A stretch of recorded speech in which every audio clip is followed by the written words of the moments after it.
దేశ చరిత్రలో ఎక్కడా లేని విధంగా సన్నవడ్లకు 500 రూపాయల బోనస్ ఇచ్చిన ప్రభుత్వం కాంగ్రెస్ ప్రభుత్వమని మంత్రి పొంగులేటి శ్రీనివాసరెడ్డి అన్నారు. రాజీవ్ యువ వికాస్ కార్యక్రమాన్ని ప్రారంభించి నిరుద్యోగులకు ఉపాధి కల్పిస్తున్నామని పేర్కొన్నారు. గత 2 పర్యాయాలు కల్లబొల్లి మాటలు చెప్పి అధికారంలోకి వచ్చి కాలయాపన చేశారని గత ప్రభుత్వం పైన మండిపడ్డారు. భవిష్యత్తులో ఎన్నికలు వచ్చినా కూడా ఇందిరమ్మ ప్రభుత్వం వైపు ఉండాలని ప్రజలను కోరుకుంటున్నారని మంత్రి అన్నారు. అయితే ఖమ్మం జిల్లా రామచంద్రరావు బంజారా గ్రామంలో ఇందిరమ్మ ఇంటి శంకుస్థాపన కార్యక్రమంలో పాల్గొన్న అనంతరం ఆయన ఈ వ్యాఖ్యలు చేశారు.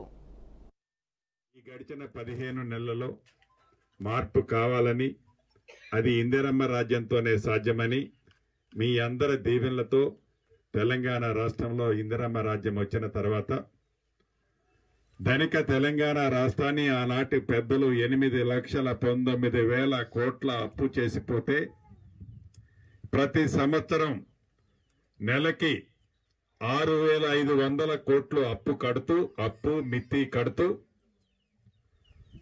అభివృద్ధిని, సంక్షేమాన్ని, పేదవాడి కష్టాలు, పేదవాడి కన్నీరుని తుడుస్తున్న మన ఇందిరమ్మ ప్రభుత్వం, గౌరవ ముఖ్యమంత్రి రేవంత్ రెడ్డి గారి నాయకత్వంలోని మన ప్రభుత్వం చిత్తశుద్ధితో ప్రతి పేదవాడి కష్టాలు తీర్చాలని, ప్రతి ఆడబిడ్డకి ఇచ్చిన మాట నెరవేర్చాలని, ప్రతి రైతన్నకి భరోసా ఉండి రైతును రాజు చేయాలని, ప్రతి నిరుద్యోగ తమ్ముడికి అండగా ఉండి ఒక ఉద్యోగమో ఒక భృతో కల్పించాలని, ప్రతి గిరిజన, దళిత, మైనారిటీ, ముస్లిం సోదరుడికి, బీసీలకి అందరికీ ప్రభుత్వం అండగా ఉండాలని గౌరవ ముఖ్యమంత్రి రేవంత్ రెడ్డి గారి నాయకత్వంలోని మన ప్రభుత్వం అప్పుల రాష్ట్రం ఉన్న తల తాకట్టు పెట్టైనా ఇచ్చిన మాటను నెరవేర్చే దిశలో ఈనాడు మన ప్రభుత్వం పనిచేస్తుంది.